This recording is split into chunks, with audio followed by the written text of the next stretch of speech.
Friends, ಇವತ್ತೊಂದು ಪುಟ್ಟ blog ಮಾಡ್ತಾ ಇದ್ದೀನಿ. ಸೊ ಇವತ್ತೊಂದು welcome to Suma dot Chummi channel. ಇವತ್ತೊಂದು ಜೀವನ ಅಂದರೆ ಏನು ಅಂತ ಇನ್ನೊಂದು ದೃಷ್ಟಿಕೋನದಿಂದ ನೋಡೋಣ. ನೋಡಿ, ಜೀವನ ಅಂದರೆ ನಮ್ಗೆ ಏನು ಕಾನ್ಸೆಪ್ಟ್ ಇದೆ? ಓದೋದು, ಒಂದೊಳ್ಳೆ ಕೆಲಸ ತಗೊಳ್ಳೋದು, ಮನೆ ಕಟ್ಟೋದು, ಮದುವೆ ಆಗೋದು, ಸೆಟ್ಲ್ ಆಗೋದು. ನಾವು ಇದನ್ನೇ ಜೀವನ ಅಂತ ಅನ್ಕೊಂಡ್ಬಿಟ್ಟಿದ್ದೀವಿ ಫ್ರೆಂಡ್ಸ್. ಅಂದರೆ ಸಮಾಜ ನಮ್ಗೆ ಇದನ್ನೇ ಕಲಿಸಿದೆ, ಈ ಫೋಕಸ್ ಮೇಲೆ. ಯಾಕಂದರೆ ನಾವು ನಮ್ಮ ಜೀವನ ಸಾಕಷ್ಟು ಬಾರಿ ಸಂಪಾದನೆಯ ಒಂದು ಕೇಂದ್ರ ಬಿಂದುವೇ ಆಗಿರುತ್ತೆ. ಅದರ ಮೇಲೆ ಕಾನ್ಸಂಟ್ರೇಷನ್ ನಾವು ಮಾಡ್ತಾ ಇರ್ತೀವಿ. ಸುತ್ತಮುತ್ತ ಜನರನ್ನ ನಾವು ನೋಡ್ತಾ ಇರ್ತೀವಿ. ಕೆಲವೊಬ್ರು ತುಂಬ ರಿಚ್ ಆಗಿ ಬದುಕ್ತಾ ಇರ್ತಾರೆ. ನಮ್ಮಲ್ಲಿ ಒಂದು ಡಿಸೈರ್ಸ್ ಕ್ರಿಯೇಟ್ ಆಗುತ್ತೆ. ಅಂದರೆ ನಾವು ಕೂಡ ಒಂದು ಸಂಪಾದನೆಯನ್ನು ಹೆಚ್ಚಿಸಿಕೊಳ್ಳಲು ಟ್ರೈ ಮಾಡ್ತೀವಿ. ಜಾಸ್ತಿ ಸಂಪಾದನೆ ಮಾಡಬೇಕು ಅಂತ ಪ್ಲಾನ್ ಮಾಡ್ತೀವಿ. ಸಡನ್ ಆಗಿ ನಮಗೆ ಹೆಚ್ಚು ಸಂಪಾದನೆ ಏನೂ ಆಗೋದಿಲ್ಲ. ಆಗ ನಾವು ಡೈವರ್ಷನ್ಸ್ ಅಂದರೆ ಕೆಟ್ಟ ದಾರಿಗಳನ್ನ ದುಡಿಯೋಕ್ಕೋಸ್ಕರ ಹಿಡಿಯೋಕ್ಕೆ ಟ್ರೈ ಮಾಡ್ತೀವಿ, ಅಡ್ಡ ದಾರಿ. ನೋಡಿ, ಜೀವನ ಅಂದರೆ ಬರೀ ಸಂಪಾದನೆನೇ ಜೀವನ, ಸಂಪಾದನೆನೇ ಶ್ರೇಷ್ಠವಾದ ಜೀವನ ಅಂದ್ಕೊಂಡಿದ್ದಿದ್ರೆ ನಾವು ಓದೋ ಸ್ಕೂಲು, ಕಾಲೇಜು ಪಾಠಗಳಲ್ಲಿ ಪುಸ್ತಕಗಳಲ್ಲಿ ಬರೀ ಸಂಪಾದನೆನೇ ಶ್ರೇಷ್ಠ ಅಂತ ಇರ್ತಿತ್ತು.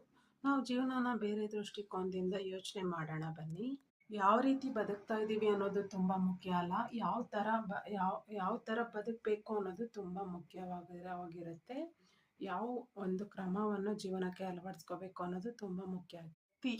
ಒಬ್ಬ ವ್ಯಕ್ತಿ ಸಾಧಾರಣವಾಗಿ ಬದುಕ್ತಾನೆ ಅಂದರೆ ಅವನ ಜೀವನ ತುಂಬ ಸಿಂಪಲ್ ಆಗಿ ಲೈಫ್ ಲೀಡ್ ಮಾಡ್ತೀವಿ ಅಂದರೆ ಜೀವನ ತುಂಬ ಸ್ವಲ್ಪ. ಬದುಕಕ್ಕೆ ಏನು ಬೇಕು? ಒಂದು ಸಣ್ಣ ಮನೆ, ಒಂದು ಸಣ್ಣ ಸುಧಾರಿಸುವಂಥ ಕೆಲಸ. ಊಟ ಮಾಡ್ತೀವಿ, ಮೈಕೈ ಎಲ್ಲ ಆರೋಗ್ಯವಾಗಿರುತ್ತೆ, ಗಟ್ಟಿಯಾಗಿರುತ್ತೆ, ತುಂಬ ಸ್ಟ್ರೆಂತ್ ಆಗಿರ್ತೀವಿ, ಸ್ಟ್ರಾಂಗ್ ಆಗಿರ್ತೀವಿ. ಇದೊಂದು ಸರಳವಾದ ಜೀವನ ಫ್ರೆಂಡ್. ಜೀವನ ಯಾವಾಗ ನಮಗೆ ಕಾಂಪ್ಲಿಕೇಟೆಡ್ ಅನ್ಸುತ್ತೆ ಅಂದರೆ ನಾವು ನಮ್ಮ ಜೀವನನ ಬೇರೆಯವ್ರಿಗೆ ಹೋಲಿಸ್ಕೊಂಡಾಗ, ಕಂಪೇರ್ ಮಾಡ್ಕೊಂಡಾಗ ತುಂಬಾನೇ ಕಷ್ಟ ಆಗುತ್ತೆ.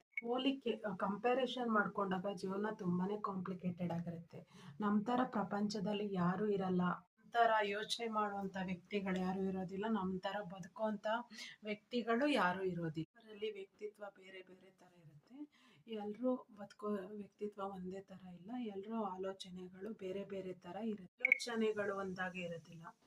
ನಾವು ಬೇರೆಯವ್ರನ್ನ ನೋಡಿ ಅವ್ರಂಗೆ ಬದುಕಬೇಕು ಅಂದ್ಕೊಂಡ್ರೆ ನಮ್ಮ ವ್ಯಕ್ತಿತ್ವ ಅವ್ರನ್ನೇ ಹೋಲುತ್ತೆ. ನಾವು ನಾವಾಗಿರೋದೇ ಇಲ್ಲ. ಆದರೆ ವ್ಯಕ್ತಿಯಲ್ಲಿ ಸಂಪಾದನೆಗಿಂತ ಅತಿ ಹೆಚ್ಚು ಶ್ರೇಷ್ಠವಾದಂದರೆ ಬದುಕುವ ರೀತಿ. ನಾವಿವತ್ತು ಎಷ್ಟೋ ಸಂಪಾದನೆ ಮಾಡಿಲ್ದಿರೋಂಥ ವ್ಯಕ್ತಿನ ಜ್ಞಾಪನಿಸ್ಕೋತಾ ಇದ್ದೀವಿ. ಯಾಕಂದರೆ ಅವ್ರ ಹತ್ರ ಹೆಚ್ಚು ಸಂಪಾದನೆ ಇರಲಿಲ್ಲ, ಗುಣ ಇತ್ತು.